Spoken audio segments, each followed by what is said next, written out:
ठाकरे गटाचे खासदार संजय राऊत पुन्हा एकदा अडचणीत येण्याची चिन्ह आहेत। शिवसेनेचे आमदार संजय शिरसाट यांनी राऊतांविरोधात हक्कभंग प्रस्ताव आणण्याची मागणी केली आहे। विधानसभा अध्यक्ष राहुल नार्वेकर यांना पत्र लिहून शिरसाटांनी राऊतांविरोधात हक्कभंग आणण्याची विनंती केली आहे। राऊतांनी विधानसभा अध्यक्षांवर बेताल आरोप केले, त्यांच्या अधिकारांवर शंका उपस्थित केली असं शिरसाट यांनी आपल्या पत्रात म्हटलंय।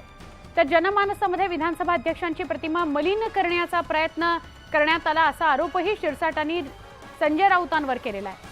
त्यामुळे त्यांच्यावर हक्कभंग आणण्यात यावा अशी मागणी संजय शिरसाट यांनी पत्राद्वारे राहुल नार्वेकर विधानसभा अध्यक्ष यांना केली आहे।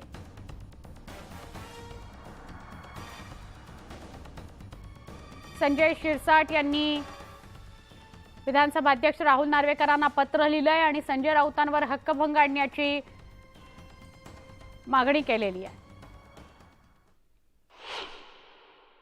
विधानसभा अध्यक्षाला जे काही अधिकार आहेत त्याला कायदेशीर अधिकार आहेत। विधानसभा हे एक कायदे बनवणारं मंडळ याला समजलं जातं, त्याचे ते अध्यक्ष आहेत। म्हणून त्याच्या अध्यक्षाच्या निर्णयाला चॅलेंज करणं हा भाग वेगळा, परंतु त्याच्यावर कॉमेंट्स करणं हे योग्य नाही, हे माझं मत आहे। म्हणून आज मी विधानसभा अध्यक्षाला सांगितलं की असा हा बेताल वक्तव्य करणारा माणसाच्या विरुद्ध हक्कभंग हे आपण दाखल करून घेतला पाहिजे।